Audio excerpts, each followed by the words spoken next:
Sir Alexander Seton, 10th Baronet Seton, and his wife, Lady Zela, held a dinner party one night in the late autumn of 1936 at their home at 15 Nearmouth Gardens in Edinburgh.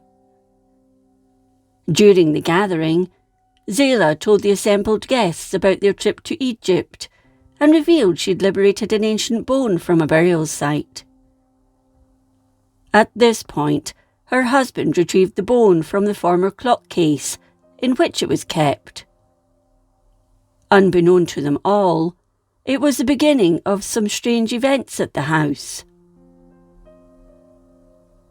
The Setons had travelled to Egypt in February 1936, at a time when their marriage was in difficulties. They explored Luxor and the Valley of the Kings, then arrived in Cairo in June. Here they learned of new excavations at a number of small tombs near to the Sphinx, and they managed to hire a guide and headed out to one of them. It's said Seton wasn't too keen on the idea, but Lady Seton persuaded him, a move he later wished he'd never taken. On a slab at the tomb, the remains of a skeleton of a high-class female were laid out. The skull was pretty much intact, as was the spine, and there were leg bones and a few ribs. After a short time, the couple returned outside, but while Seton had a smoke, his wife returned inside briefly. Later she told him she'd liberated a bone. When he saw it, he said it looked like a digestive biscuit, apart from it being slightly convex and the shape of a heart. It was the sacrum, a bone found at the base of the spine. He was dismayed by his wife's grave robbing, but she insisted on keeping it. That night of the dinner party, as the guests were leaving, a heavy piece of masonry fell from the parapet of the property, missing them by just 2 feet. A few nights later, the Setons were made aware of some noises coming from the drawing room, as though someone was walking about, but there was no one there. On another occasion, the table on which the bone in its clock case sat was discovered to have fallen over, but no one had been near it. Often, footsteps were heard on the stairs, and in February 1937, when their nephew, 9-year-old Alistair Black, was staying with them for a few days, he told them he'd seen a funny-dressed person going upstairs. Seton claimed the youngster knew nothing of the bone. By this time, Seton thought that their home was being sized up by burglars, so one night he decided to take action. He decided to stay up and watch the house from the balcony of the bedroom. The drawing room door and all the windows in it were locked, and he settled himself for the night watch. Bored, however, he went to bed and fell asleep. He was roused by his wife and Nanny, their servant, who'd heard loud noises coming from the drawing room. When the door was unlocked, they were met by a surprising scene. Books had been thrown about and chairs overturned, but the mystery was the door had been locked and no one could have entered via the windows, as they too remained locked and not one was smashed. Perplexed, Seton had only one explanation. It must have something to do with the Egyptian bone. Over the next few weeks, everything in the house was calm. There were no further disturbances. That was until one night the strange happenings began again, with the furniture in the drawing room and other items being moved. He decided that the furniture and the bone should be moved down to the sitting room, but this didn't stop what he suspected to be a poltergeist. A week later, noises were heard from the sitting room, and when the door was opened, the furniture had moved and had been overturned. He'd had enough. He told his wife he was going to burn the bone as it was cursed, but Lady Seton was having none of it. It was her memento, and she was keeping it.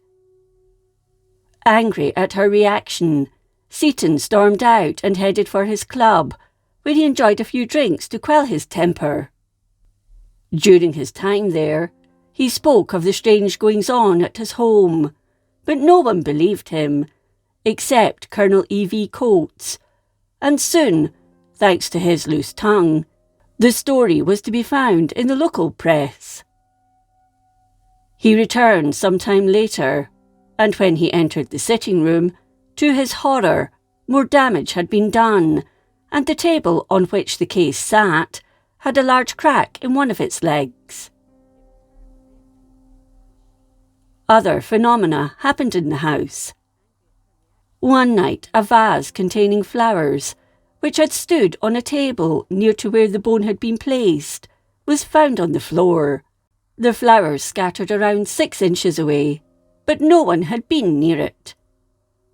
Glass ornaments were shattered, and the mysterious figure Black claimed to have seen was allegedly sighted again. Fire spontaneously broke out, and the household seemed to come down with illness or ailments. Once more things settled for a few weeks, but then the table, the clock case and the bone were found shattered in the sitting room. Everything else was untouched, but Nanny had been scared out of her wits. Lady Seton was beside herself and ordered the bone to be repaired. By coincidence, the doctor who repaired it later claimed his servant had broken a leg while running away from some kind of mysterious phantom. On Boxing Day 1936, the couple had a dinner party, and it was on this night the most spectacular deed of all took place. The repaired bone sat on a table opposite where the dinner party was taking place. According to Seton, the entire table, bone and all, went hurtling into the wall opposite with a terrific thump. No one was standing near it, nor did anyone see it happen. It just happened. It was such an extraordinary event that a female guest, a cousin of Lady Seton's called Gert, and a maid fainted. It got to the point where the maids refused to stay in the house overnight. In March 1937, it was reported in newspapers that Lady Seton was going to return to Egypt to replace the stolen bone, but it never happened, nor was there any indication from the Setons that this was the case. The following month, Seton went to a meeting at the Edinburgh Psychic College in Heriot Row. He explained what had been happening and told the crowd, "I am absolutely and entirely open-minded. And I want to say I refuse to be drawn into any controversy, because things have taken place I cannot explain." He later said, "There is one thing I am dead certain of. Somehow I am trying to get this bone back. I have to believe now that this bone has something behind it. There is something in the curse of the pharaohs." He went on to tell them that something similar to the vase incident had happened the week before this meeting. He was alone in the house, as his wife was at the theatre with friends. He'd gone upstairs to do some writing when he heard a thump from the drawing room, and when he entered, he saw one of the chairs completely upside down, and the table had been moved 4 inches from the wall. The vase had landed 8 feet from the table. After speaking at the meeting, he went to an overflow meeting downstairs, as a clairvoyant, Mrs. Bartman from London, took the platform. Her face became flushed, and she didn't speak immediately. She apologised to the audience but said, "I feel that bone should be got away in the next 6 weeks." She said that if it didn't, blindness would come to those who touch it. Members of the press caught Seton as he was returning from the overflow meeting and told him what had just happened.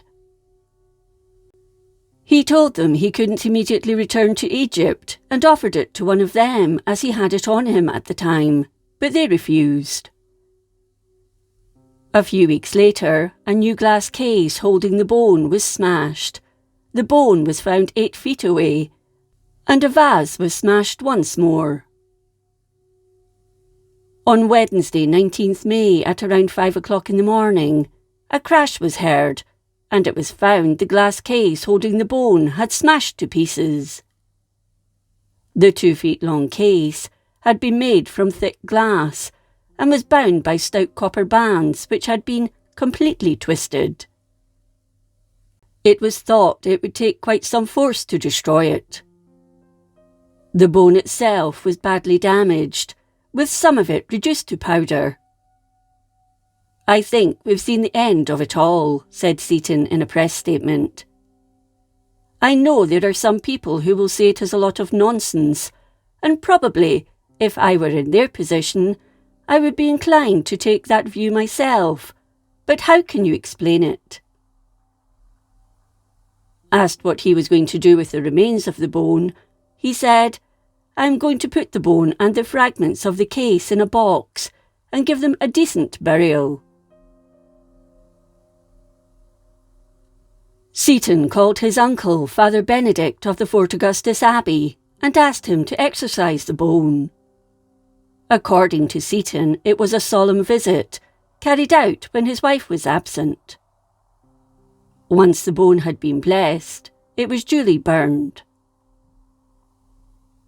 There were no further mysterious happenings at the Seton home, although Lady Seton was furious and never forgave him for destroying it. Seton and his wife divorced in 1939, and just 4 days later, on 17th June, he married Flavia Forbes. They divorced in 1959, and he went on to marry Julia Clements in July 1962. He died the following year, aged 59.